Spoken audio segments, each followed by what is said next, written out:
of heart.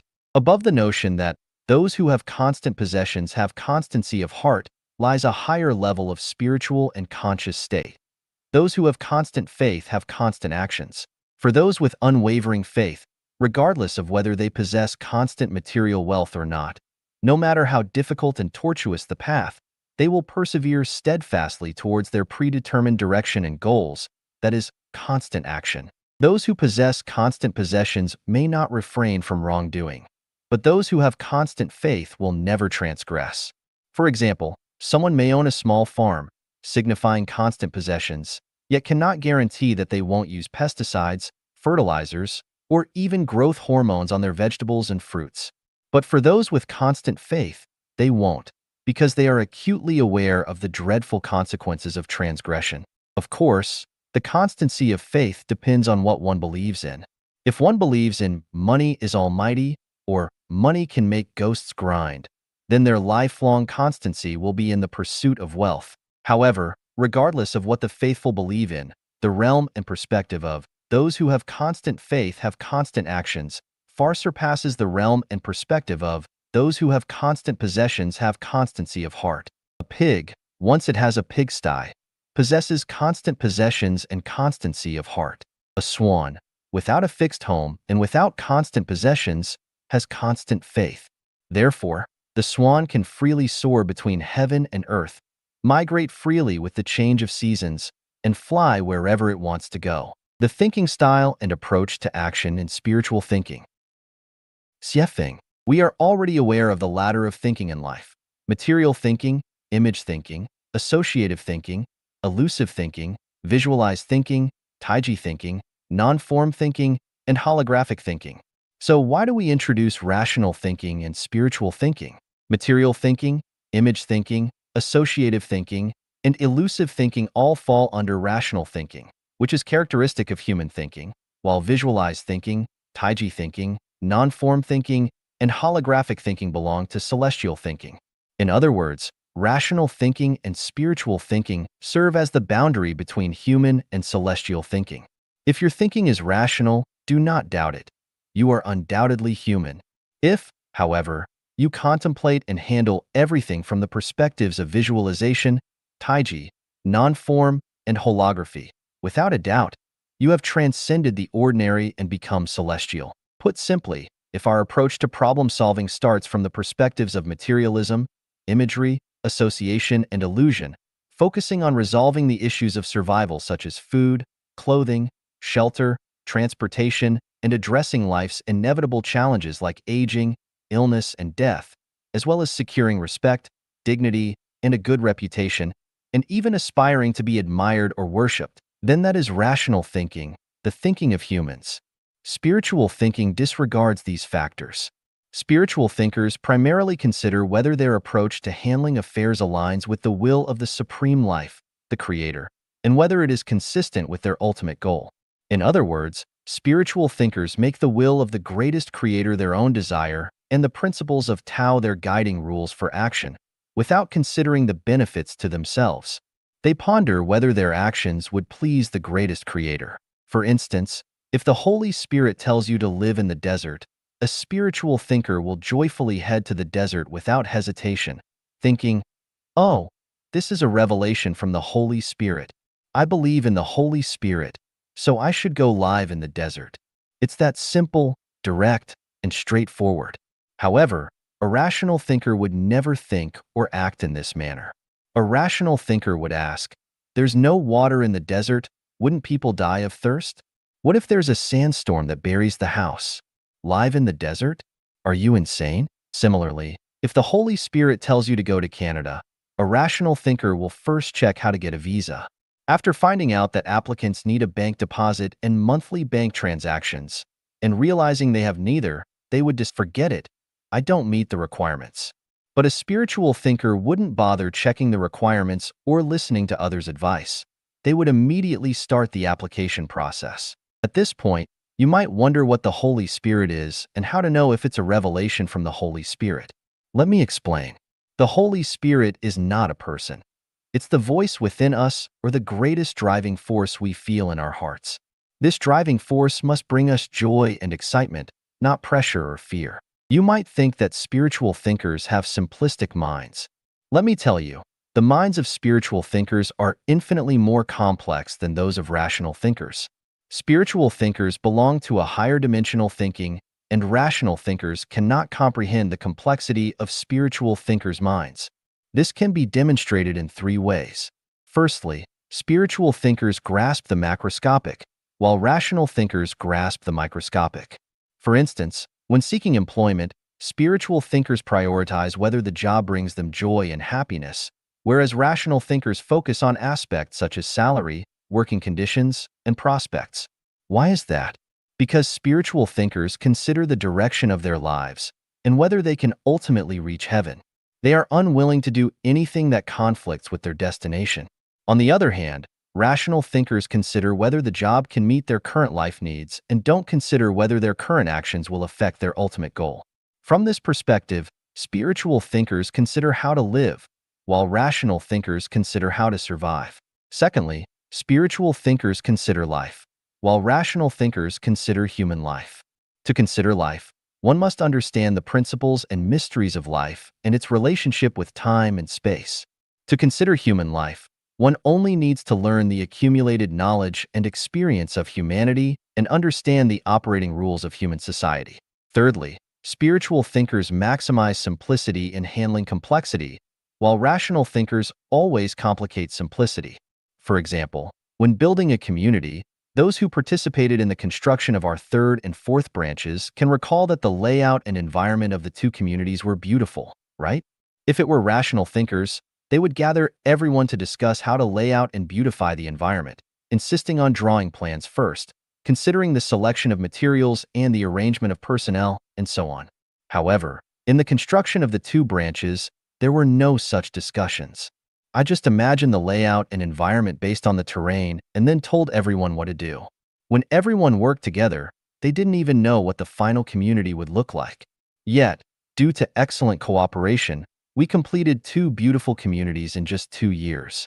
It's worth emphasizing that the mind of someone who simplifies complex issues is significantly more insightful and considers a broader range of factors compared to someone who complicates straightforward matters. It's not even on the same level. Don't believe it? Why not attempt to simplify your own life and observe the outcomes?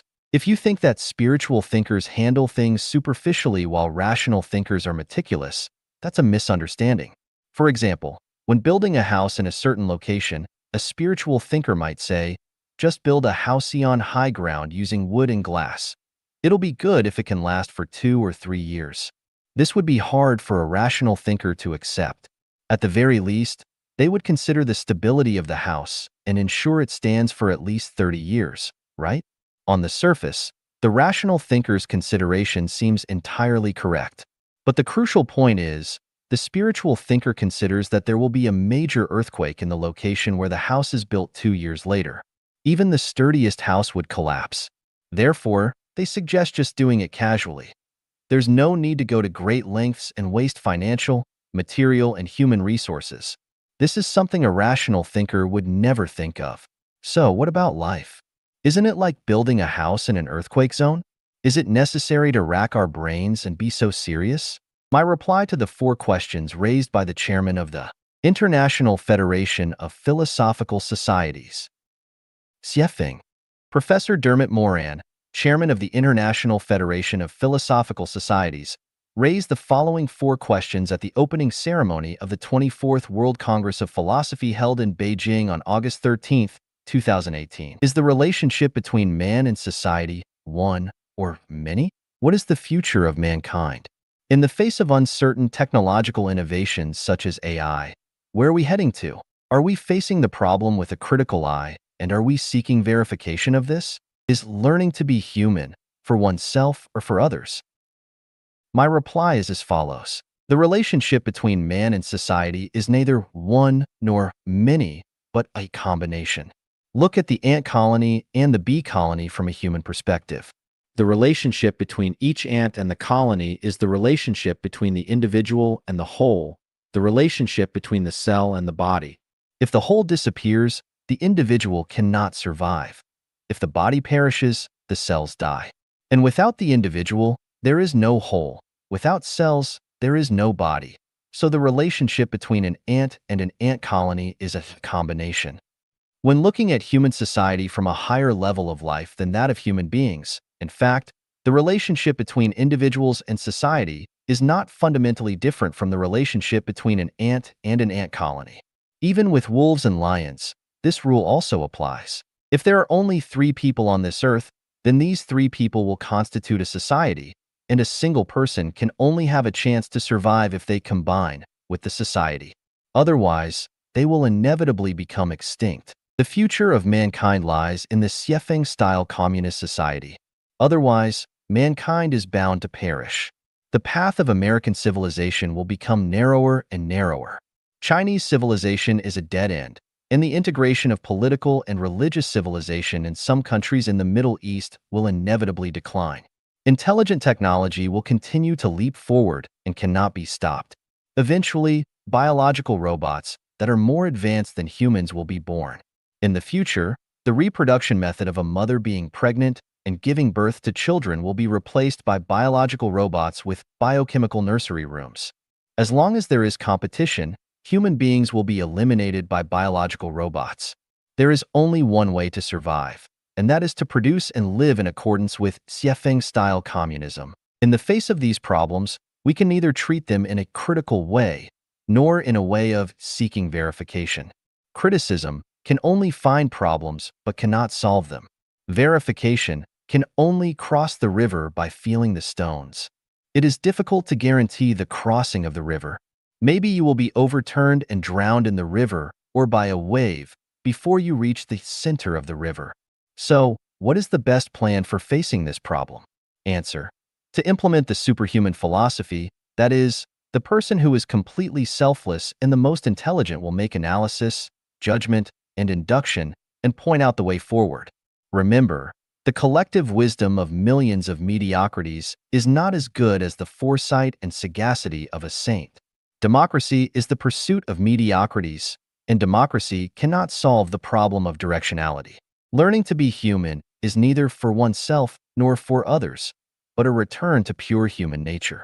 The nature that conforms to the way of nature is pure human nature, and the nature that does not conform to the way of nature is not pure human nature. This is like building a computer. As long as you build a computer that performs well, it can play a corresponding role no matter who uses it. If you consider making for yourself or making for others when manufacturing, the computer will fail. If making for yourself, others cannot use it. If making for others, its performance will be greatly reduced. There are thousands of philosophers and amateur philosophers participating in the 24th World Conference of Philosophy in the Great Hall of the People in Beijing currently. They are all masters in the philosophical world today.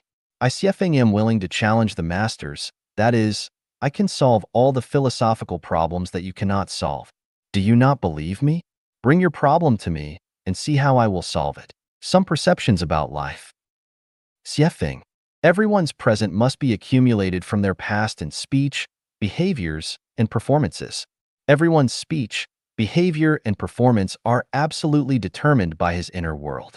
Everyone's inner world is absolutely determined by his upbringing, cultivation, and self-restraint. Everyone's upbringing, cultivation, and self-restraint are absolutely determined by his beliefs and ideals. It is inferred from this that the path of life is determined by one's beliefs and ideals.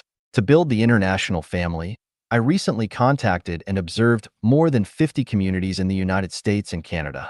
I also contacted communities in Japan and Portugal. I discovered many interesting phenomena. First, when something beautiful suddenly came, people would always doubt its pure beauty. Instead of embracing it boldly, people deliberately reject it.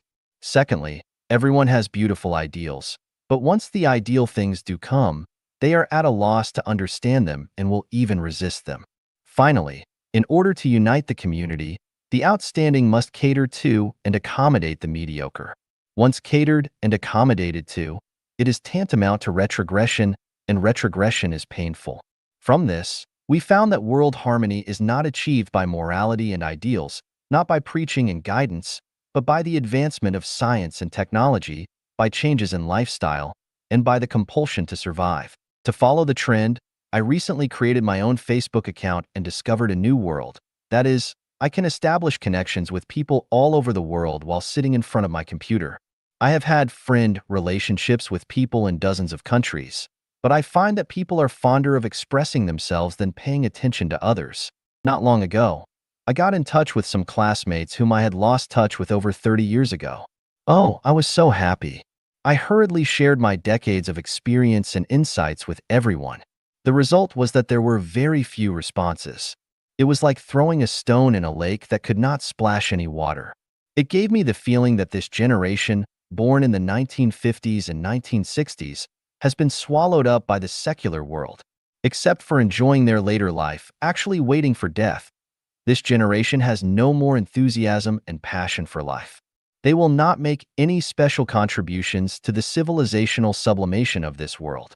If they make any contribution, it is nothing more than sticking to tradition, restoring old ways, and attacking new ideas. I pay close attention to the natural changes in the world every day and find that no place on the earth is absolutely safe. It is either severely cold or tormented by scorching heat, besieged by floods, or scorched by drought, submerged by volcanic ash, or struck down by an earthquake. It either meets with a mudslide or encounters an infectious disease. It is either scorched by wildfires or plagued by wars. It is either blown down by a hurricane or engulfed by a typhoon. It is either shrouded in smog or ravaged by pollution, and it is perilous everywhere.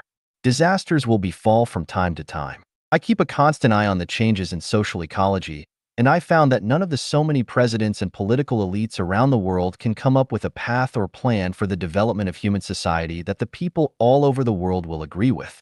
From this, I feel that truly creative wisdom does not come from the brains of heads of state, but from the people. Civil society is the greatest hope for the rise of human civilization. Human beings have been living on the earth for 5,000 years, and the ideal production and life mode of humans has not yet been born on the earth. If there is an ideal life mode, it is the new oasis for life mode created by Life Genuine, that is, the Siefeng-style communism model. Where do people live the happiest? I lived in Binka, the most remote area of Zimbabwe, for a period of time. I lived in the most primitive place on Santo Island in Vanuatu in the South Pacific for a period of time. I lived in the prosperous city of Shenzhen of China for a period of time, and lived in the highly developed city of Vancouver, Canada for a period of time. The conclusion is that happiness has little to do with the place where you live, but has much to do with the pressures of life. The greater the pressure of life, the less happy people will be, and the lower the pressure of life, the happier they will be.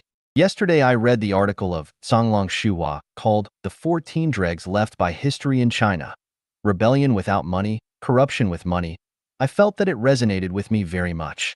The 14 dregs are regional awareness, anti-foreign sentiment, fighting among their own, obedience, shamelessly touting, all talk and no action, no tradition of peacefully changing regimes, handling affairs by relying on interpersonal relationships and blood relationships, worshipping the official ranks, fame, position, and glorifying the ancestors, paying no attention to science, treating people who criticize themselves as enemies. If they have no money, they will rebel, and if they have money, they will become corrupt. They can only share adversity, not peace and happiness. Regarding old and ruined cultural relics as national treasures, and not regarding talents as national treasures. Strong retro-psychology, weak scientific thinking, and strong sense of superstition. The buying and selling of official positions is popular. I have been thinking about one thing these days. Everyone wants to live well, but after investigating history and observing the status quo, we must ask, how many people have lived an ideal life? From the emperor and president to the common people, from historical celebrities to current stars, from high-ranking officials and billionaires to workers, peasants and peddlers, from experts and scholars to illiterates and thieves, from African blacks to European and American whites and to Oriental yellow people, very few people have lived in happiness on their own. The current human race has a history of nearly 5,000 years, but most people have not lived an ideal life. What is the problem? After observation, I came to the following conclusion. Everyone does not know what kind of life they need. They are just drifting around. People are struggling with selfish desires, But they do not know that the more selfish they become, the more miserable their lives will be. People cannot let go of failures and frustrations, and they do things with resentment, which makes their situation worse. People want to live a good life by getting married and starting a family, but fall into a trap, which is counterproductive for them. The best inexhaustible resource for mankind is sex. Everyone yearns for a good sex life. However, mankind treats sexual resources as rubbish and waste in a moral, ethical, religious, and customary way. Reap what you have sown is an unbreakable truth, but what are people growing? Every day people are planting jealousy, complaints, anger, rage, hatred, condemnation, attacks, suppression, insults, fraud, lies, ridicule, irony, sarcasm, nitpicking, theft, corruption, luxury, waste, pollution, competition, killing, entrapping, cheating, abduction, deception, superstition, dishonesty, counterfeiting, etc. Can you have a good life by planting so many of these bad seeds? Internal factors are the basis for a good life, and external factors are the conditions for a good life. But people do the opposite. They do not work hard on their own roots, but are eager to achieve success in ever-changing conditions. Of course, they will never live a good life. They are either too impulsive or with insufficient reason, or negative, passive, and lazy. How can they have a good life? There are two ways of living that are not worth promoting and imitating. One is the life of pigs, and the other is the life of the dead. The life of a pig is like this. Every day they enjoy themselves leisurely without worrying about eating or drinking. When they are happy, they will play in a mud puddle mixed with rain and excrement, roll around and hum a bit. If they do not want to play anymore, they will lie down on the ground and sleep and feel that they are the happiest in the world. The life of the dead is like this, living in a well-decorated room, not afraid of smog, not afraid of wind and rain, regardless of the changes in the world, regardless of human suffering, not worried about the broiling of the sun, not worried about the cold, no enthusiasm, no passion. Even if they see another's fine piece of writing, they do not give any praise or encouragement. They do not even give a like. They are just like the walking dead. They think that they have become immortal or like Buddha. In fact, they are just rotten and their attitude stinks. For outlooks will give you harmony. Xiefeng. It is often said that, with 3 different outlooks, people cannot live harmoniously. Only with the same 3 outlooks can people get along well with each other. There are also sayings that, with different worldviews, good relationships cannot remain long. With different worldviews, you cannot make good friends, communicate with people with different worldviews, and every word will be like playing a harp to a cow, etc. The 3 outlooks refer to worldviews, outlooks on life, and values. What I want to say is that if our outlook on life is different, then we cannot live in harmony either. If 2 people have the same worldviews, outlooks on life, and values, but different outlooks on life, what will the result be? One's outlook on life is their understanding and perspective of life and death phenomena and on time and space. If 2 peoples are different, then even if they have the same worldviews, outlooks on life, and values, it will be difficult for them to get along well. Worldviews are people's understandings and perspectives on the world. Outlooks on life are people's understandings and perspectives on their purpose, meaning, and value of life. And values are people's recognitions, judgments, affirmations, and denials of the importance of things. For example, Zhang Asan and Li Si both wanted to gain wealth, but how did they go about doing that? From the perspective of their worldviews, they both believed that the existence of the big world is for them to enjoy. From the perspective on life, they both believed that the purpose of life is to be happy and joyous. And from the perspective of values, they both believe that obtaining money is important and a necessary condition for gaining wealth. Therefore, they were harmonious in terms of worldviews, outlooks on life, and values. There were no conflicts or contradictions between them. However, disputes and splits occurred on the issue of how to achieve their goal. Zhang San believed that as long as he could gain wealth, he could offer bribes, sell heroin, or rob banks. But Li Si believed that these methods of doing it were absolutely unacceptable, that they were offensive to man and God, and that they would be punished. Zhang San and Li Si, who had the same worldviews, perspectives on life, and values, could no longer get along with each other on the question of how to gain wealth, and this resulted in splits and disputes. But what was the reason? The reason was that Zhang San and Li Si had different outlooks of life. Zhang San believed that everything is gone after death, and that living happily was the kingly way, while Li Si believed that people will reincarnate and that we should live without being offensive to man and God because otherwise we will go to hell. Here is the conclusion. With the same three outlooks, it is still impossible to live in harmony. It is only with the same four outlooks that people can do so. Patterns and endings. Xiefeng. A pan is a pattern and a pancake is an ending. The size of the pan determines the size of the pancake. A puddle of water is a pattern and the fish in it are an ending. The depth and width of the water decides the size and quantity of the fish. Space is a pattern.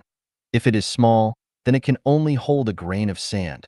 If it is vast, then it can hold the sun, the moon, the earth, and all the stars and galaxies. If a shepherd is jealous of another shepherd who has more sheep than he does, then he will never be more than a shepherd. If a beggar is jealous of another beggar who begs more successfully and gets more food than he does every day, then he will never be more than a beggar. If a monkey is jealous of another monkey whose butt is redder than his own, then he will never be more than a monkey. We find that people who compare themselves to and are jealous of their peers have small patterns.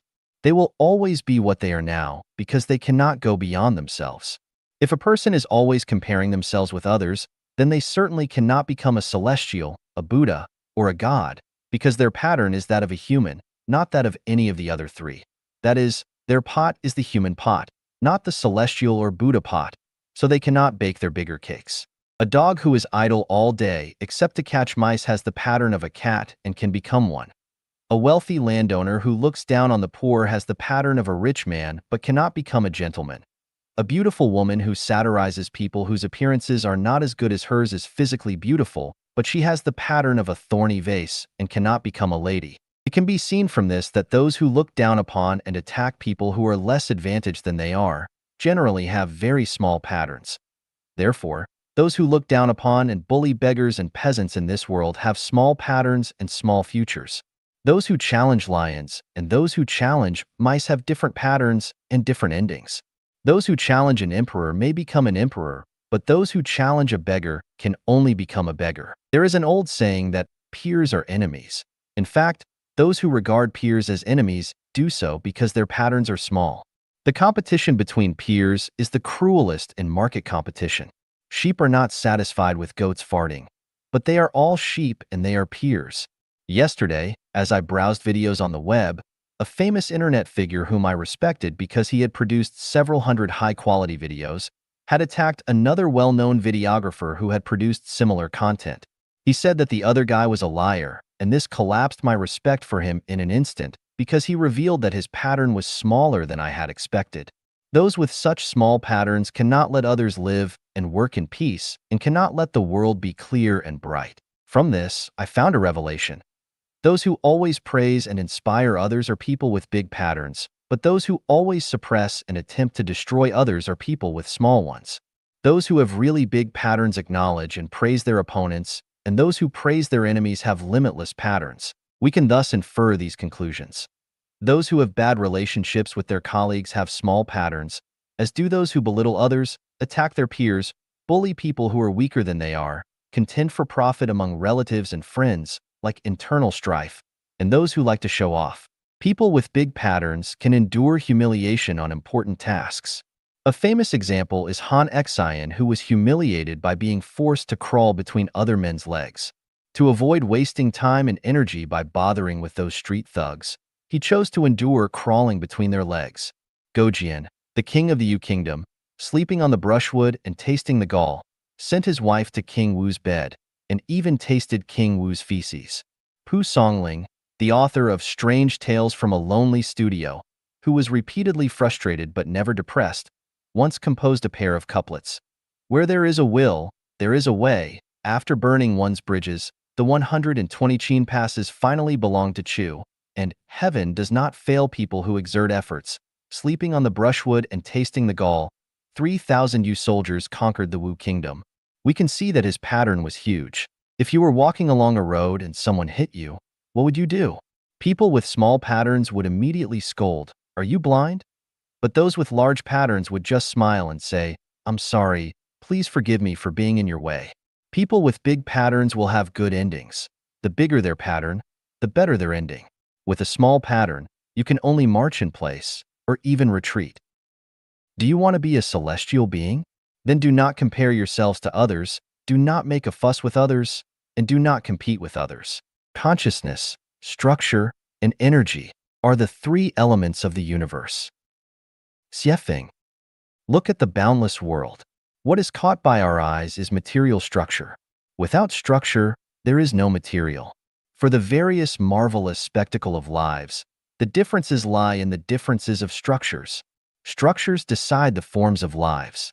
We can choose the people who we want in crowds immediately because of their distinct structures.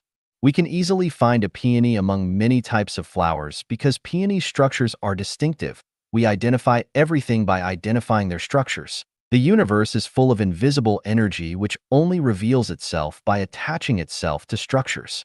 Therefore, all visible objects that we see are structures combined with energy geometrically. Different structures absorb different energies.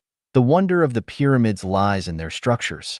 Successful farmers do not grow the same kind of crops in the same fields every year because the land contains nutrients such as nitrogen, phosphorus, and potassium, and different plants require them in different proportions. It is only by rotating crops constantly that the supplies of the various nutrients of the land will be distributed and utilized properly. Solar cookers and water heaters heat water because of their structures. Trains, trucks, and cars carry different loads because of their different structures. Flies, bees, tigers, leopards, and sheep need different foods because of their different digestive structures. Who creates such a great variety of structures? Look at the various high-rise buildings and cities. Who created them? Look at women's beautiful clothes and makeup. Who created them? All kinds of foods in supermarkets are like feasts for the eyes which cannot even take them all in. But who created them? There is no doubt that they were all created by people. But were they created by people's hands and feet? Of course not, but by people's consciousnesses. Their hands and feet are controlled by their consciousness. Without consciousnesses, nobody's hands and feet would accomplish anything. So we can see that the eternal things in the universe are only consciousnesses, structures, and energy. All other things are illusory, showy but not substantial, and cannot last. Energy is neutral, just like air and water, and any consciousness can direct it. Therefore, we need not attach too much importance to energy because fragrant flowers can attract butterflies. What kinds of structures can attract what kinds of energy toward them naturally? We know that all structures are the products of consciousnesses, so we do not need to emphasize structures too much. The kind of consciousness we have decides the kind of corresponding structure that we will have. Unify all thoughts and all beliefs into the greatest creator's will and all religions into one uniform belief system. This is the one consciousness. The universe has consciousness. If it did not, then there would not be such a variety of life structures with thousands of postures and an infinite variety of material forms. Then what is this consciousness? It is the greatest creator. When we find the greatest creator, we find the headstream and the core. All problems can be solved effortlessly. The indistinct and misty become bright and clear. The complex becomes simple. Darkness morphs into light. The finite expands to the infinite, and misery becomes joy. The core beliefs of Life Genuine are to revere the greatest creator and to take the way of the greatest creator. This is the path leading to heaven. Those who go against this great path are of heretical sects, and regardless of what of names they take, how dazzling or marvelous their theories sound, how inscrutable their magical powers are, or how many disciples or followers they attract, they are all the superfluous tumors growing in the body of humanity that will be eliminated. Revere the greatest creator and take the way of the greatest creator. This is the touchstone to determine good from evil, truth from falsity, and beauty from ugliness. Evil and ugly people do not revere the greatest creator nor take his way. Theories and sermons are evil and ugly if they do not revere the greatest creator nor take his way. States, political parties, religions, or groups are evil and ugly if they do not revere the greatest creator nor take his way. Consciousness is non-material, and the consciousness of the greatest creator manifests itself as Tao. The consciousness of the greatest creator runs through all tangible and intangible time and space everywhere, including both the material and the non-material world and the positive and the negative universe. This is the genuine God. States of consciousness decide the forms of life and their methods of survival. The differentiators of the lives of ignorant people, deities, mortals, sages, celestials, goblins, demons, devils, ghosts, and monsters are their types of consciousnesses. Therefore, we must emphasize our consciousnesses during our lives, and our emphasis on consciousness must always be on revering the greatest creator and taking his way. Once this key link is grasped, everything else falls into their proper places. We get twice the results with half the effort and find clear and bright paths to reach splendid goals.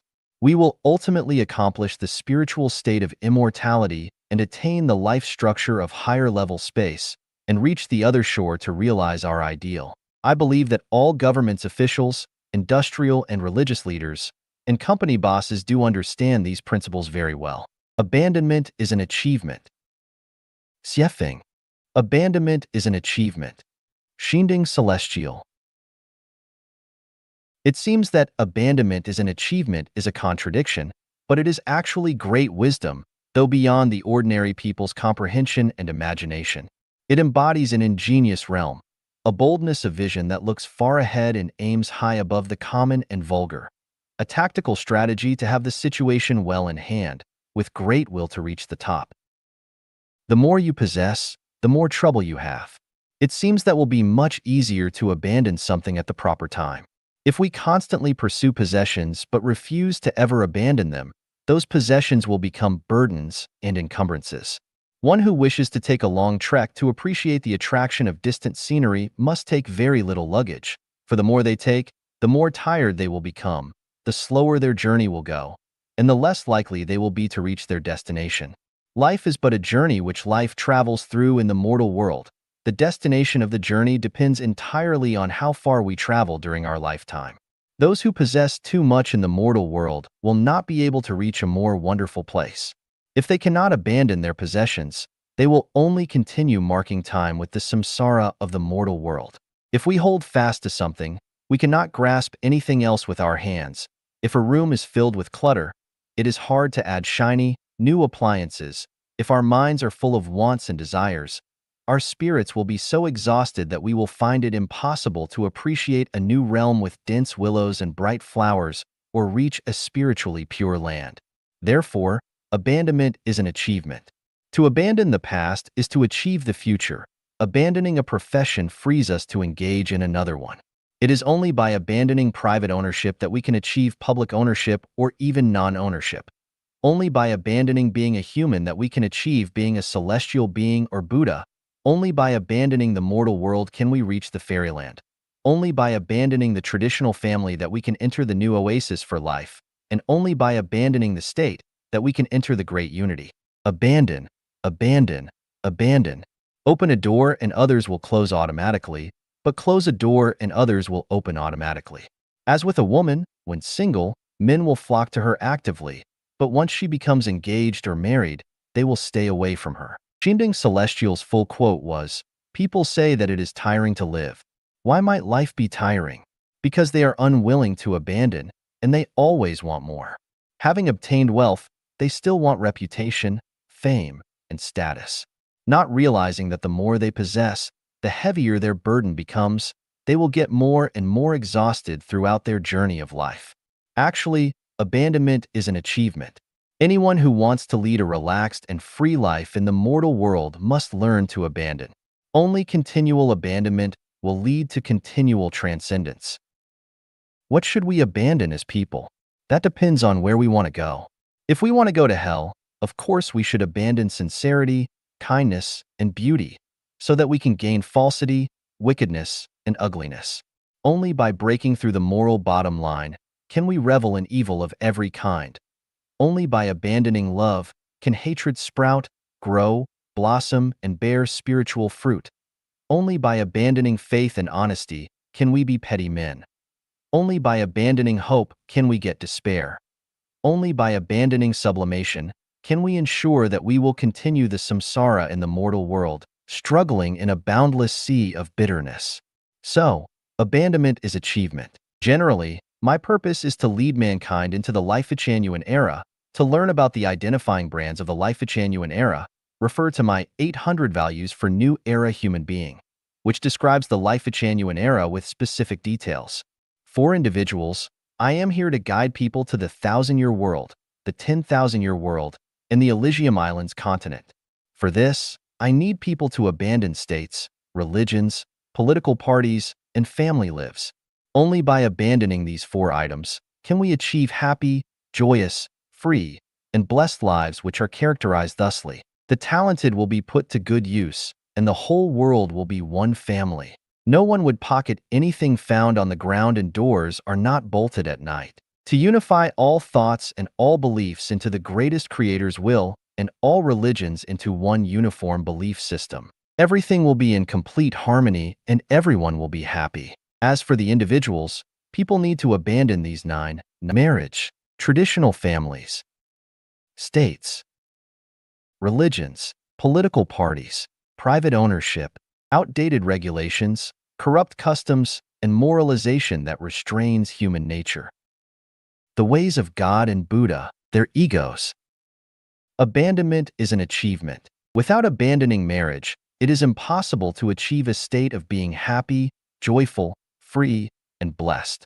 Without abandoning the traditional family, it is impossible to achieve the life of a celestial being. Without abandoning the state, it is impossible to achieve a realm of freedom. Without abandoning religions, it is impossible to achieve the freedom and purity of the soul. Without abandoning political parties, it is impossible to achieve peace and harmony. Without abandoning private ownership, it is impossible to achieve public ownership and experience the wonderful state of possess nothing and have everything. Without abandoning all the outdated regulations, corrupt customs, and moralization that restrain human nature, it is impossible to achieve natural, unrestrained, and elegant lives. Without abandoning the way of God and Buddha, it is impossible to achieve the way of the greatest Creator. Without abandoning the ego, it is impossible to achieve paradise, to free oneself from the trap, to walk out of the 36-8 diagram arrays, to escape the territory of the mortal world, and to free oneself from the 5 elements and out of the program of the realm of necessity. Then, it will be impossible to reach the celestial islands continent of the Elysium world and never experience the glorious blissful state of forgetting oneself to be completely relaxed and joyful. Abandonment is an achievement. Continuing to walk in the old steps and secluding oneself, sticking to stale ideas, and clinging to bygone values will eventually lead to decay, corruption, decadence, and make it impossible to achieve freshness, pleasance, relaxation, and freedom. Abandonment is a painful process. The more you possess and the longer you possess, the more difficult it becomes to abandon, and the more benefits you get from those possessions, the less willing you will be to abandon them. It is easy for ordinary people to abandon their state, but lawmakers would never do that willingly, for they are their state's embedded first beneficiaries. It is easy for a new follower of a religion to disenfranchise, but not for priests and ministers, for they are the embedded first beneficiaries of their religion. A religious believer who has wallowed in their religion all their life will not abandon it easily because their confidence would collapse. They would be at a loss for what to do, and they would need to find a new track to follow. It might be simple for an ordinary political party member to abandon their party, but no party leader would ever abandon theirs, for once doing so, they would have nothing to play and could not command or control others. Common people look forward to the great unity, to lead lives of public ownership when the world will be one united family. Although it might seem easier for them to abandon private ownership, those who own property, especially those very wealthy people, will not abandon private ownership, for if everyone is really equal, how could they lead superior lives? How could they show off their wealth? How could they swagger before others, or make others admire them? It is the same with married couples. The ones who are more stifled, abused, bounded, and exploited will hate their family lives, while the ones who benefit more from their marriages and family lives will hardly want to abandon them. Human nature includes the desire to control others and to have more and more people under their control. However, not all people can be kings, religious leaders, political party leaders, or bosses of companies. For the vast majority of people, the desire for control will be played out, realized, and fulfilled in their families. Men want to control their wives. Women want to control their husbands. Both want to exercise parental control over their children, and children are genetically programmed to get as much from their parents as they can. So, families are the first battlefield of life where great and small wars play out daily. Many couples show happy harmony to the public, but are unwilling to complain about their bitterness. In fact, you will always suffer from the pain that comes along with possessing anything. The more you possess, the more pain you will suffer. In this world, it is the kings, presidents, religious leaders, political party bosses, and wealthy capitalists who endure the most pain. It is they who cannot even lead peaceful lives day or night who are the most deserving of pity. Abandonment is an achievement. Abandonment is a great magic weapon to obtain mental and spiritual growth and is the best way to sublimate oneself and achieve a bright future. The core teachings of Jesus Christ and Buddha Sakyamuni dwell in it. The freedom and happiness of life and the secrets leading to the realm of heaven dwell in it too. Looking for your own Garden of Eden. Xiefeng. Even tigers may be teased by dogs when they leave the remote mountains and come to lush and flat areas. Dragons can be duped by shrimp when they are in shallow water. Camels along the coast are harder to ride than donkeys, and domestic captive phoenixes are worse off than chickens. The tiger is the king of the mountains, but tigers can only give play to their power and prestige in the mountains. Once they come down to the plains, a pack of wild dogs will dare to tease them. Dragon are lords of the abyss, but dragons can only summon wind and call for rain in the abyss. If they fall into shallow depressions or ponds, the little shrimp and small fish can dupe them. Camels can only demonstrate their most valuable qualities in deserts, but if one lives along the coast, it would be less useful than a donkey. Phoenixes can roar out songs and show their magnificence in the quiet of plane trees, but if they are unfortunate enough to be kept in cages with feathers falling and listless in form and spirit, then they are worse than chickens. These phenomena suggest such a truth, that all kinds of life can only give full play to themselves and demonstrate their most precious qualities and values when they live in the environments suited to their natures. If they are unfortunate to live in an environment not suited to their own characteristics, not only can they not play out their strengths, but they might even be teased and duped by other creatures around them. I call the environment which best suits one's survival their Garden of Eden. Everyone has their own Garden of Eden, and it is only inside of it that they will live out their elegant demeanor.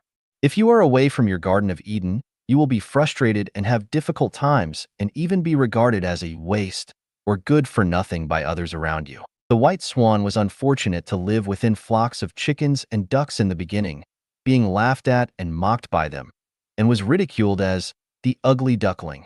The genius painter, Vincent van Gogh, was spiritually enlightened, but had the misfortune to be living in a secular society, so he was unappreciated and taken advantage of all throughout his life and eventually died in poverty and with depression. Zhang Zia, the founding minister of the Zhou dynasty, went to do business, but ended up with losses rather than profits. Chen Jingran, who took the crown pearl of the Goldbach conjecture, went to the market to buy vegetables and was ridiculed as being a bit silly. One who is kind should not be a commander. If you are kind and soft, then you should never lead an army into battle, for you would never become a general. One who is righteous should not engage in trade. If you have a strong sense of justice and are ready to help the weak, then you should never go into business, for you would never become wealthy. One who is honest should not enter into politics. If you like seeking out the truth from facts and adhering to the truth, then you should never enter politics, for you would never become a senior official. One who has a loving heart should not marry. If you have a loving heart, then you should never marry, for your love would be tied up and unable to shine with brilliance. One who has a noble soul should not mingle in the secular world. If you have a graceful heart, then you should never mingle in the secular world, for you would be regarded as silly and your beauty would go unappreciated. One who is unsophisticated should not engage in writing. If you are honest and simple, then you should never engage in writing, for your articles would not possess literary elegance and would likely invite scorn and ridicule. One of integrity should not engage in the art of war. If you advocate honesty and hate cheating, then you should never go into a war to confront others, for the art of war is full of tricks. Confronting others, whether civil or military, is all about tactics and tricks, so you would be doomed to lose. If you want to make your life happy, joyful, free, and blessed. If you want to play to your strengths and expertise, if you want to stand out and rank high, and if you want to climb to the highest realm of life and life, then you must find your own Garden of Eden.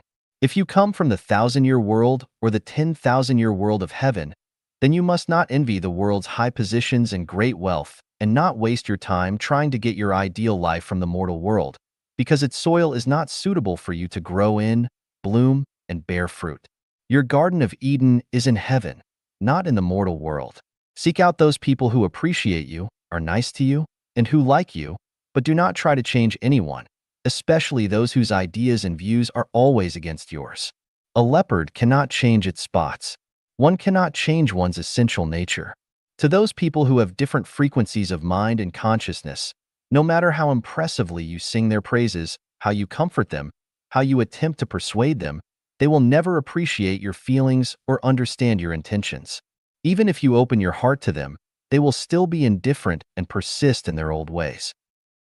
When you find your Garden of Eden, you should cherish it. Never take for granted that you can do anything and give up your Garden of Eden. There was a division commander who battled like a fish in water and was very capable when he was in the army, but he grew proud and conceited and thought he would be capable in any environment. So he left the army and entered into civil administration. There, he expected to play a great role, yet after years of rushing about, he suffered setbacks everywhere and could not achieve anything. The hero in the army became good for nothing during peacetime. Why? Because he had left his own Garden of Eden. Never assume that cacti can grow everywhere or can please everyone. That which comes easiest is the most valuable. However, that which comes easiest is the mostly likely to be ignored and undervalued. The greatest creator has given each of us a chance to access their Garden of Eden, but many of us do not pay due attention and do not value and understand their nature as much. Many people get it and then lose it. It is easy to lose than gain. What a pity. Look for your own Garden of Eden. I hope that everyone will find their own Garden of Eden. Infants who never grow up. Xiefeng. Everyone has a natural attachment to their mother, and no one wants to leave her swaddling cloth. One can drink their mother's milk and feel safe in her arms, so one would ever want to leave their mother's side. However, those who never leave their mothers will never grow up. So if you are to grow up, you must do so. Of course, I do not mean to leave her physically, but rather to leave her spiritually and psychologically, or you will never grow into maturity. Leaving one's mother is painful, but to not do it is to remain an infant who never grows up. Leaving the mother takes these 4 steps. Cutting the umbilical cord. This step is done right after we leave our mother's body. Weaning. This step is forcefully done when we transition from being babies to becoming children. Cutting loose from home. This step usually happens when we marry. Cutting the emotional attachment. This step is gradual and melts away as our mothers leave the mortal world. This is as natural a process as it is an uncontrollable one, and it describes our growth process. This is not being heartless, it is simply our journey of life.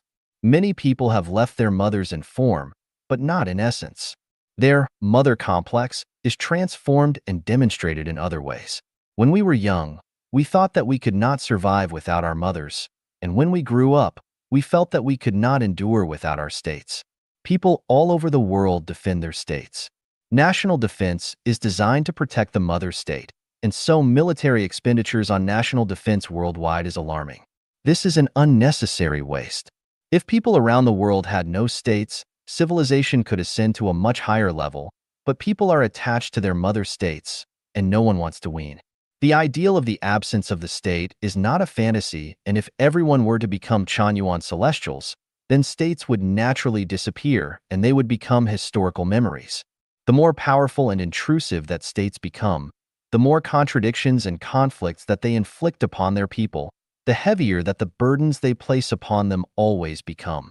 Therefore, the absence of the state is the ideal dream of the sages and saints of mankind. The role of religion is in fact the mother's role. The feelings of religious believers to their own religions are actually the subconscious reflections of infants' attachments to their mothers. Pledging to protect their mother is an inherent nature contained within every person. The fanaticism of religious believers is the perfect manifestation of this inherent nature. The greatest creator is not in religion, and this is understood by every follower. So why do they still maintain their religions? Because their followers are unwilling to wean. Maintaining religions is actually a kind of natural complex of maintaining their mothers to infants who have never grown up. As long as we take a rational analysis, we can see that throughout history, much misery and many disasters have been the outgrowths of religions. Religions confused people's minds, paralyzed their instincts, created barriers and shackles to the full display of human nature, and diverted people from the great way and led them astray. If religions are everywhere, then our minds can never be at peace, and disputes will continue. Therefore, the absence of religion is the desired dream of the sages and saints of mankind. Political parties are also umbrellas playing the role of the mother. We have a saying, "back to the arms of the party," which is the best footnote to the meaning of political parties. The reason that people join political parties is to be embraced by others so they can enjoy a steady flow of milk and a sense of safety. Claiming to be serving the people and the nation is but a cover. There are tens of thousands of political parties of various sizes worldwide, but their existence is a sign that people are still savage and ignorant. The power struggles between political parties have always flashed with knives and swords for life and death. Superficially, it is for democracy, but actually it is to inflate their mother complexes. To reach substantive purposes, they resort to various conspiracies in both light and shadow, adding endless suffering and problems to society. So, the absence of all political parties everywhere is the noble ideal of people climbing to the highest realm of life. The other organization, acting in the mother's role, is the family. It is said that the family is the cell of society, but these cells are inherently cancerous and everyone's life troubles and misfortunes stem mainly from them. It is the bane of selfishness, greed, and infinite lust. And if they are not destroyed, the vicious cycles that people endure will never end. Why do people want families? Because people need to get their milk and their sense of security from them. People are reluctant to grow up, and they all hope to cling to their mother's arms forever. States, religions, political parties, and families take on the roles of mothers, and as long as we still cling to them, we can only be described as infants who have never grown up. New era consciousness requires people to step out of infancy because those who cannot think outside the infant's crib have no road to heaven. Before the birth of life genuine, the existence of states, religions, political parties, and families was justified, but now their presence is irrational. Previously, we thought that those who sacrificed for their states, religions, political parties, and brought honors to their ancestors were great and respectable. Now, we know they are pathetic and are infants who have never grown up. It was we who sold our own liberty. Xiefeng. Liberty is supreme and priceless, and it is the feature of life in heaven and shows the level of a life. The more liberty, the more heavenly. The less the liberty, the more hellish. Liberty, love. For my love I will sacrifice life. Thereto I need. For liberty I will sacrifice my love. Edify Sandor. Is life so dear, or peace so sweet, as to be purchased at the price of chains and slavery? Forbid it, Almighty God. I know not what course others may take, but as for me, give me liberty or give me death. Patrick Henry. Liberty is the greatest wealth in life. Losing it is losing life. Gaining it is gaining life. So, what is liberty? Liberty is the infinite power of a life to use its eyes, ears, nose, body, mind, and tongue while acting with desire but never overstepping it. Seeing what you want is the liberty of your eyes. Hearing what you want is the liberty of your ears. Going where you want and using your hands and feet as you want is the liberty of your body. Saying and thinking what you want is the liberty of your mind, namely the liberty of your spirit and soul. The liberty of your eyes, ears, body, and mind form the liberty of your life. Those who have eyes but are forbidden to see, have ears but are forbidden to hear, have a mouth but are forbidden to speak, have feet but are forbidden to walk, have hands but are forbidden to act, and who want to lead their own lives but are banned from doing so have lives with no liberty. We will not discuss the liberty of gods, Buddha, celestials, saints, devils, monsters, or even plants and animals. We will only talk about that of humans. People have very little liberty. In other words, they rarely keep it in full. Why do we not have liberty? Because we sell it. How do we sell it? It is mainly sold through three channels or aspects. Culture. People sell themselves to traditional cultures. They accept traditional cultural values, such as the belief that people should marry when they grow up, but when they step into marriage, they sell their own liberty. Traditional culture says, never travel far from the company of parents. Then the body has no liberty. Traditional culture says, love your nation and love your people. Come on. They have sold their liberty to their own nation and culture, and so on. Morality. They sell their liberty to their own values and beliefs. Party loyalists and religionists are stark examples. So-called proponents of liberty are actually kidnapped by their morality and sell their liberty to morality. If they sell their liberty to the belief in evolution, then they will not accept the value of creationism. As a result, the survival of the fittest, the law of the jungle, and winners are kings while losers are gangsters becomes their creed of life. It will be hard to avoid the fighting to death, and liberty can't be found anywhere. They need to remember that anyone without liberty is unable to offer it to others, just as the poor cannot bring wealth to others and ugly people cannot bring beauty to others. Mechanism. As long as there are constitutions, laws, regulations, doctrines, disciplines, contracts, and the like which restrict and bind them, people will sell their liberty to that which they set for themselves. Their state is a mechanism. They believe in their state, and they sell their liberty to their country. Marriage families are mechanisms, and as long as they consciously enter into marriage families, it is no doubt that people will sell their own liberty to the marriage family. A contract is a mechanism. When a contract is signed, liberty is sold to the contract. When we do not feel free today, we have to rethink that we have no liberty because we sold it. For that, it is as normal that we have no liberty as if we sell our house and then have nowhere to sleep. That is all our fault, and we have no excuse to complain to others. In addition to the three main channels to sell liberty listed above, we also have the following list of small channels through which it is sold. These include jealousy, blaming, comparing, fighting, killing, worry, fear, desire, money, power, fame, lust, and so on. As long as we are infected with any of these negative emotions or inner anxieties, or indulge in any desires, our liberty will be restricted or even lost. For example, if we fear something that restricts our liberty, then we sell our liberty to fear. When a country perpetrates a national terror policy and makes people live in fear from morning till night, then the people's liberty will be deprived completely, and they will have to live a life more like that of a dog than a human. Tracing back to the source, the country might not be bad, but the people have sold their liberty to fear. As more and more citizens of a country become willing to sell their liberty to fear, this terror policy becomes the perfect way for the state to control its people. The bondage of the individual is self-inflicted, and the slavery of all is caused by the collective. If one wants to enjoy liberty from such an environment, there is only one thing to do: escape. Where to go? To a free place. If there is no free place on the earth, escape to heaven. Strategic life. Xiefeng. Using the best building plan, employing the most advanced machinery, mobilizing the best construction workers, and applying the highest quality materials, such as steel and concrete tiles to build a skyscraper on sand, what will happen? The result will be a crushing failure. Why? Because there was a strategic error. You cannot build a high-rise building on sand, and even if you could and did, a single breeze would collapse it.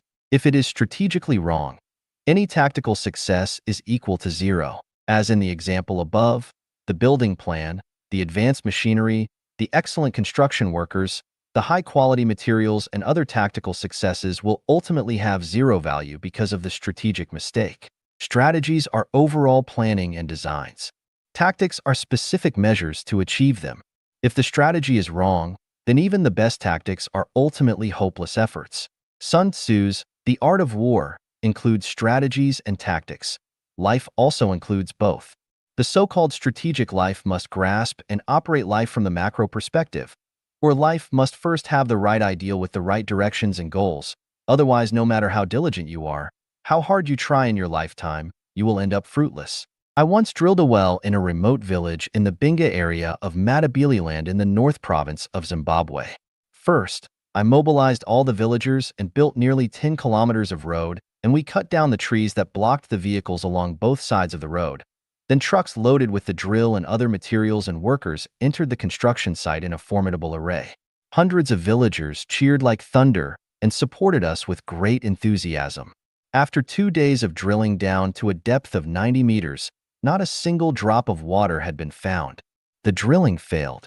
After having taken so much labor and having invested so much money, the result in the end was zero.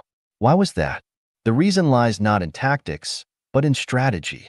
In other words, the drilling point designated by the geologic and hydrographic staff was dry. In a spot with no water, no matter how many human and financial resources you invest, or how excellent the drilling experts you have mobilized are, you will never drill out water. While taking a course in marketing, an American professor told us the story of an American shoe factory that wanted to set up a branch in Africa. So they sent 2 market researchers to Africa to make a survey of the shoe market. One researcher came back and reported pessimistically that there was no market for shoes in Africa because African people did not wear shoes. Another researcher came back and reported optimistically that a huge market for shoes existed in Africa because none of the African people were wearing shoes. In this situation, what should the American shoe factory have done? This leads to the strategic issue. If the strategy is correct, then there will eventually be huge profits. But if the strategy is wrong, it will drag the shoe factory down. Most African women do not wear socks, and if someone were to import a container of socks to sell in Africa, he or she would be making a strategic mistake. Recently, I found a pinch of black slags on the white floor tiles in my bathroom. The situation remained the same the next day, even though the gardener cleaned it every day. Today, I bent down and took a closer look. It turned out that dozens of tiny ants were making nests along the edge of the floor tiles against the wall. I felt very sad about this because those ants had made a strategic mistake. The bathroom is very clean, and having a food source would be a big problem. Would it not have been better if the nest had been built in the lawn or under the tree roots in the garden? It might be a good idea to build a gem processing factory in Siberia, Russia, but building a soy sauce factory would be a strategic mistake.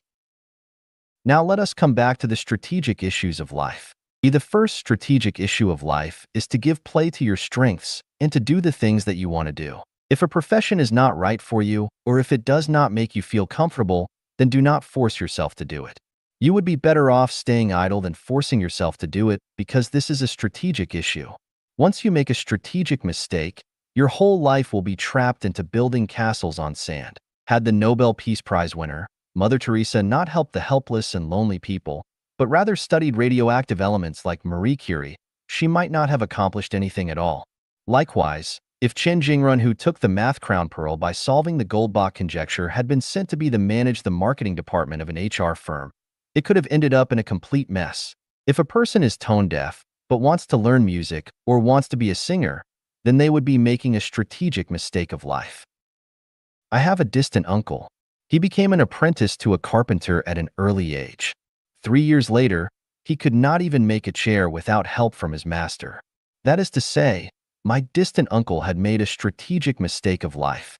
He was not born with the material to be a carpenter. The second strategic issue of life is to comply with time. Sowing in spring, harvesting season in autumn is correct. If you want to act at times inverse of nature, you will be punished by the Tao of heaven. Those who suit their actions to the times are wise. The Wu people of Zhejiang province, China, are called the Jews of China because they have a shrewd business acumen. However, during the Cultural Revolution, they were often criticized as models of walking on the capitalist road, so their shrewd ability could not be played out. I knew a very talented man who remains in prison after more than 10 years because he was involved in a democracy movement. This was not a bad thing, and it was totally above board. So why is he in prison? Because what he did was ill-timed. In other words, he wanted to pick and eat his watermelon before it was ripe, and he made a strategic mistake. The third strategic issue of life is to always place yourself in the right position and not to overstep. If it is your duty, you make sure to be conscientious and earnest to do it well, and never to try to shirk your responsibility. But if it is not within the scope of your duties, keep your mouth shut, do not gossip, and pay no attention, even if the sky falls. What responsibilities do you have as to whether the country rises or falls? You have a responsibility to be a good citizen. According to the teachings of Jesus Christ, why do you look at the speck of sawdust in your brother's eye and pay no attention to the plank in your own eye? I have several colleagues who often criticize the decisions of the leadership as well as the work and behavior of other colleagues. Ultimately, they were a nuisance and could not play out their strengths, and so ended up complaining but unfulfilled. An assistant general manager was very talented and could have had broad future prospects, but because he was too critical of the decisions of the general manager, he was soon dismissed. That is to say, a person, no matter how capable they are, must be sure to place themselves in the right position. Every man should confine himself to his own duties, otherwise, it is overstepping. What is the biggest strategic issue in life? Jesus tells us clearly, "For what a man profited, if he shall gain the whole world and lose his own soul? Or what shall a man give in exchange for his soul?" That is to say, the greatest strategic issue of life is the issue of the soul. From novels, history, and reality, we learn that many people have lost their souls for money and wealth. Many have forfeited their souls for power, and many have lost their souls for fame and lust. These are all strategic mistakes of life. Similarly, many people have forfeited their souls for their families, their ethnic groups, their religious or political parties, or for their countries. These people have also made strategic mistakes of life. Everything is but a game. Only the soul is real. 角力一元用失10倍. Eliminate one source of profit, amplify efforts tenfold. Xiefeng. Hitler's failure, aside from the arrangements of the Tao of Heaven, was due to his overly broad battlefield strategy. He spread his energy across too many fronts, particularly with the opening of the Eastern Front, which led to his ultimate downfall.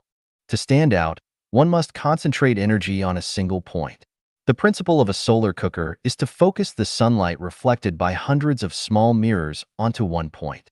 This way, the warm light becomes extremely hot and can boil pots of cold water.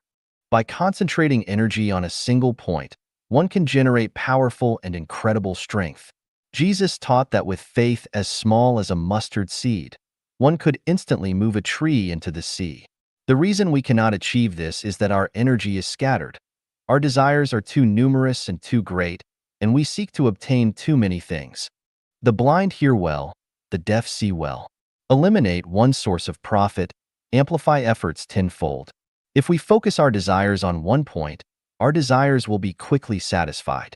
If we simultaneously want to become wealthy, hold an official position, become a scientist, artist, writer, musician, and also possess supernatural abilities, we will end up mastering none.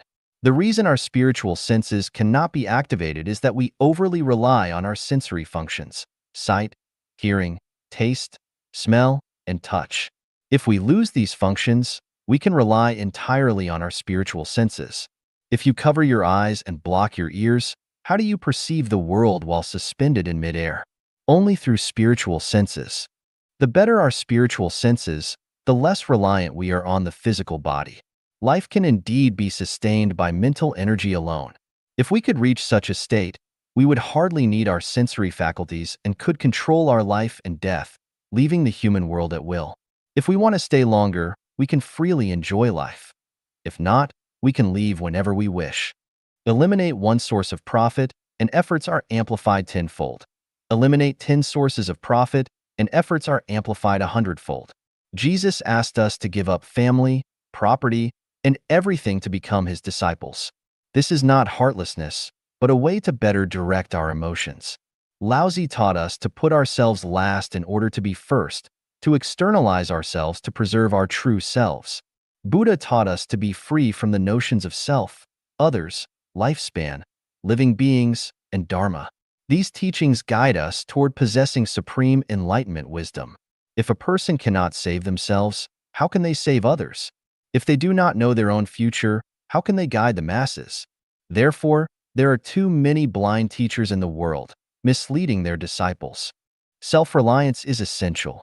Saving oneself comes first. If your swimming skills are inadequate, how can you save your struggling parents and children in the water?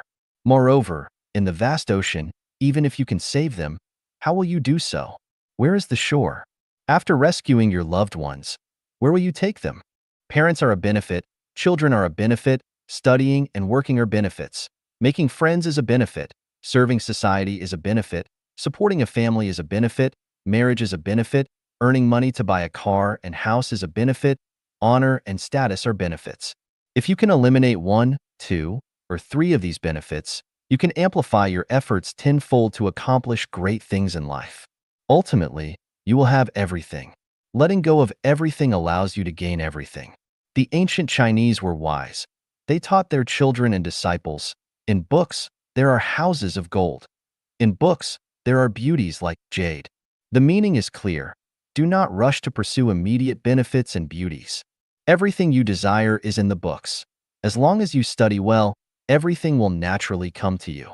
At the time, this was indeed true. Likewise, in Life Genuine, everything is available. Whatever you seek, you can obtain. So, let's fully commit to building Life Genuine and strictly follow the guide's roadmap. Whatever you need, the guide knows. Gradually eliminating a few sources of short-term benefits will quickly lead to long-term rewards.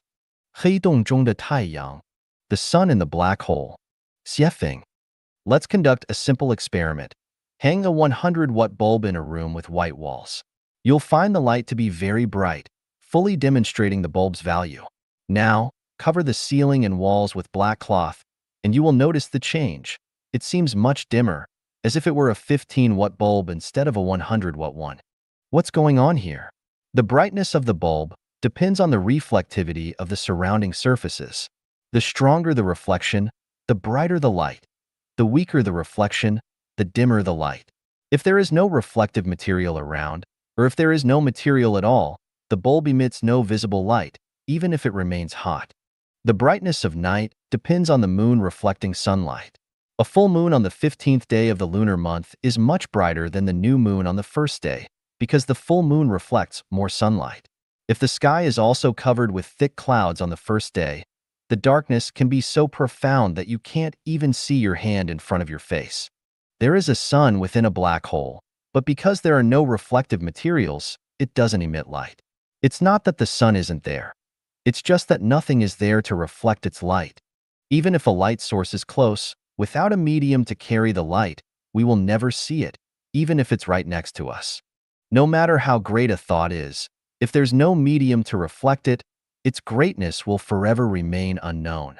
The greatest creator exists, but if people's hearts are dark, they will never see him. The Tao flows around us, but if people's minds are narrow, they will never experience the flow of the Tao. No matter how profound the love, if there is no receiver, this love will forever remain buried. These are simple truths, nothing extraordinary. But when we apply these truths in our lives, they will emit a wondrous light. Let's analyze this using the example of Life Genuine. Life Genuine's teachings can be described as profound and vast, but if no one accepts them, they are worthless. When someone accepts them, they radiate brilliance. The more people accept them, the greater their light. The higher the Tao nature of those who accept them, the brighter Life Genuine's light becomes. Each of us in Life Genuine is a reflector. The purer we are, the stronger our reflection, and the more people will see the light of Life Genuine. If we are dark within, not only will we fail to reflect light, but we will also dim it. Reflecting light sources not only makes the surroundings clearer, but also brightens oneself. The more Life Genuine members dedicate themselves to its cause, they not only perform selfless acts for all beings, but also realize their own value. The application of energy works the same way. The more you use it, the more it grows. The less you use it, the less you have. Those who are conservative or whose hearts are closed lack energy. Even if you possess priceless treasures or profound thoughts, if you don't use them, they will eventually turn into a pile of trash. A few days ago, my partner and I played a card game called Chao Di Pai, a popular trick-taking card game in China, or Gai Mao with Qin Qin Celestial and Inha Celestial. This game taught me one thing. You must play your good cards at the right time. If you miss the chance, your good cards will end up useless, merely enriching your opponent while becoming trash to you. If you have good ideas, share them with others. This way, not only will your ideas not diminish, but they will also multiply and deepen. The same goes for love. The more you give, the more you receive. The less willing you are to give, the less love you will gain. If you keep love buried in your heart, by the time you die, your love will be nothing more than a pile of garbage. If you are the sun, then place yourself among reflective materials. If you are not the sun, then become something that can reflect light. Shine together, complement each other. Life is like this. You are either the sun or a reflective material. If you are neither, your life will be pitch black, ultimately ending as a pile of decaying trash or a dirty, dark path. Let us reflect the greatest Creator's light and, in doing so, achieve a glorious life and eternal life. 观妙观照, observing the profound and the manifest. 写法. To understand the essence and scope of the Tao, the celestial Laozi provides an ingenious approach. Hence, always rid yourself of desires in order to observe its mysteries, but always allow yourself to have desires in order to observe its manifestations. Laozi's meaning is that to observe and comprehend the existence of the Tao, its characteristics, and the profound laws of its evolution, one must first transform oneself into a state of formlessness. It's absolutely achievable. Life Echanuan's theories have already addressed these questions. There's nothing that cannot be done, only things that are beyond the reach of one's thinking. Life is a non-material structure with spirituality. As long as this structure remains unchanged, one can live forever. Terminal illnesses are merely external manifestations of imperfect life structures. By perfecting the structure of life, terminal illnesses will vanish without a trace. Can people live in the Elysium world? It's as easy as flipping your hand. Sorry, the secrets are only for Chanyuan celestials. Can the Earth be moved? With Mars as the fulcrum and standing on Pluto to pry, you can move the Earth. Another nonsense statement, right? The first question is, where would you get such a long lever? Next, who can stand on Pluto to pry? And then, who has the strength to do it? A single straw can break a camel's back. There's no doubt about that, right? A master of Taiji can use 4 ounces to move 1,000 pounds. The most exquisite swordsmanship has no sword. The best cultivation is not cultivating. The most refined mystical arts have no form or appearance. The strongest is the softest. The mightiest is the weakest. Laozi said, great perfection seems flawed, yet its use is boundless. Great fullness seems empty, yet its use is endless. Those skilled in counting do not use counters. Those skilled in closing shut without bolts yet cannot be opened. Those skilled in tying bind without ropes yet cannot be untied. Illness arises from the mind, and the environment is shaped by the mind. The form of life corresponds to one's way of thinking. Consciousness creates reality. What is the distance between the atomic nucleus and the electron? How vast is the distance between Earth and Pluto? Measuring micrometers and nanometers with an inch is like using an atomic bomb to kill a mosquito. Measuring light years with a yardstick is like using grains of sand to measure the Milky Way. So, which is longer, the inch or the yard? It's all for entertainment. Holographic thinking is simply wonderful, indescribably joyful, boundless, and unrestricted. Play however you like. Not only can you lift the Earth, but you can also sweep the entire Milky Way into an iron dustpan with a broom. 100,000 light years pass in the blink of an eye. It's so much fun. No wonder Sun Wukong can travel 108,000 miles with a single somersault, just a piece of cake. No wonder the Earth-traveling sun can freely walk through the Earth, like a shark swimming in water. No wonder Laozi sighed and said, those of ancient times who were good at the Tao were subtle and profound, mysterious and all-penetrating, deep beyond comprehension. No wonder the Buddha Shakyamuni taught his disciples to let the mind arise without abiding anywhere. Marvelous! Marvelous! How great was Lizi's teacher, Huzi! Hey, my friend, if you have nothing else to do, try lifting the Earth for fun. It's quite entertaining. 明道若昧，进道若退. The way of the Tao seems obscure. Advancing in the Tao seems like retreating. Xiefeng. May 3rd, 2006. Translation edited by Qin Yu. The bright, great path appears dim and obscure. The road to progress seems like a series of setbacks, shedding armor and helmet. The smooth path appears rugged and full of danger. The mature path feels innocent and childlike, returning to simplicity. The dark path seems sunny and well-lit. The regressive path appears to be thriving, advancing daily. The rugged path looks flat and wide, as if smooth and straight. The ignorant path seems intelligent and well-guided. The path to freedom feels filled with barriers and difficulties. The road to joy seems weighed down with heavy shackles and great losses. The path to happiness looks burdened with debts, needing daily repayment. The road of love resembles a wind-swept bamboo forest, with affections scattered. The path to becoming a ghost, a lost or restless spirit, appears radiant and charming. The road to becoming human resembles a vigorous competition in a jungle. The path to becoming immortal, a celestial being, seems at peace with the world, soaring freely.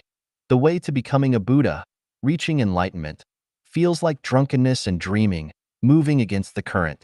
With every rise, there comes a fall. With joy, sorrow follows.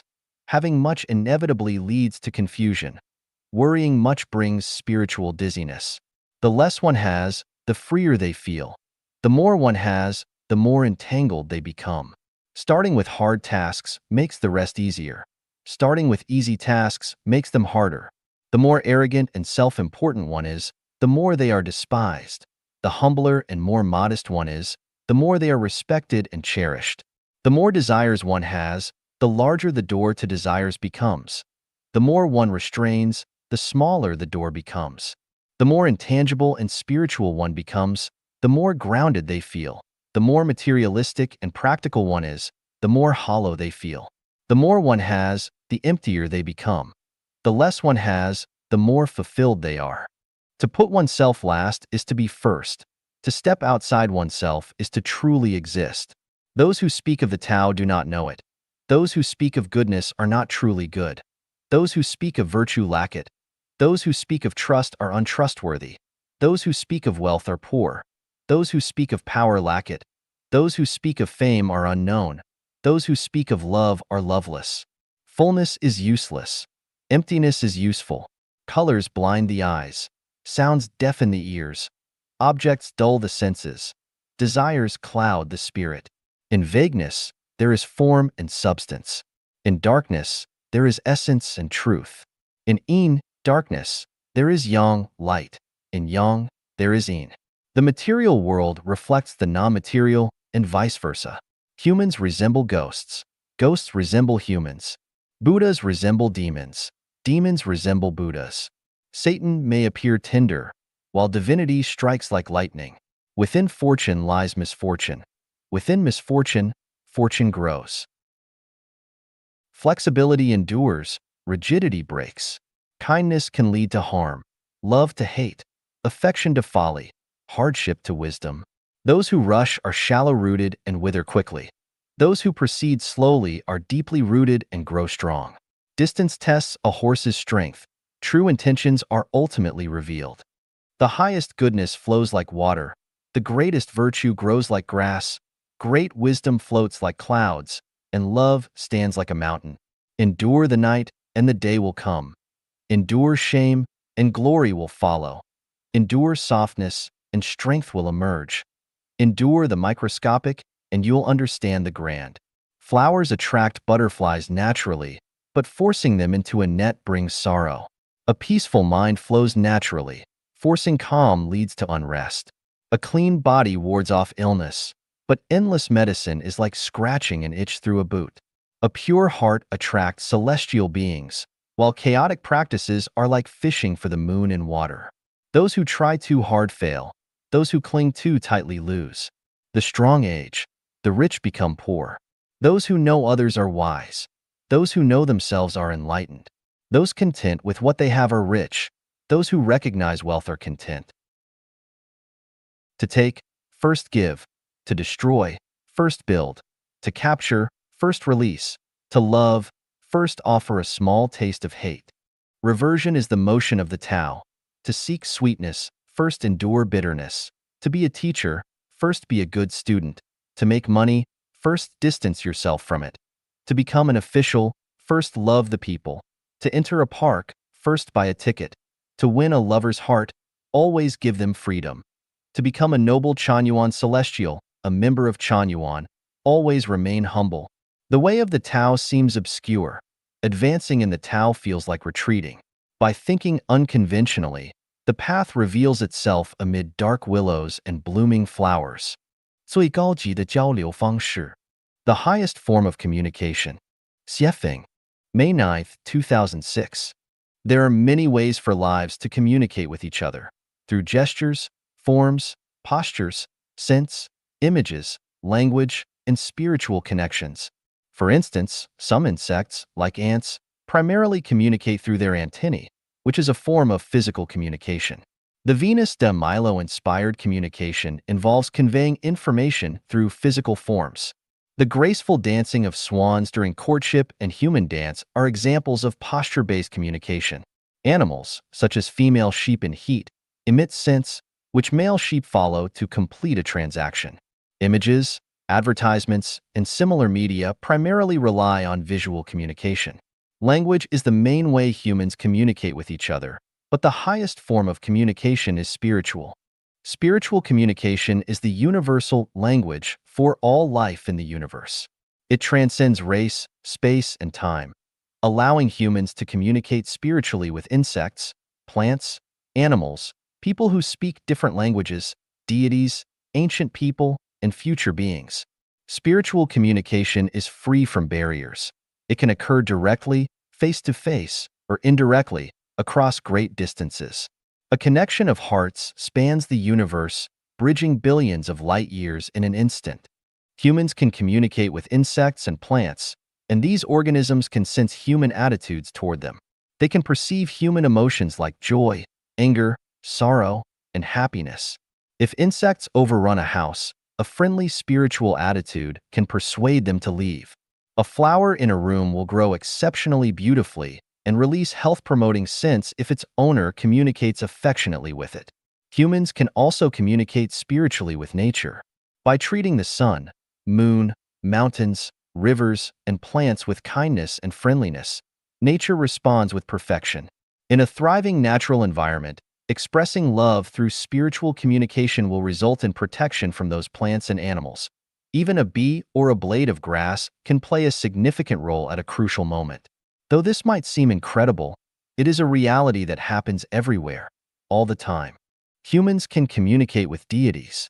In fact, worshiping deities, burning incense, and bowing are all forms of communicating with them. However, the best method is not through physical gestures, postures, or language, but through the heart. Thus, having deities in one's heart and frequently repenting and praying inwardly constitutes direct spiritual communication with them. The ways in which deities respond are varied and multifaceted. People can communicate with those who speak different languages. Especially during youth, even if two people speak different languages, mutual affection and desire can lead to a harmonious connection.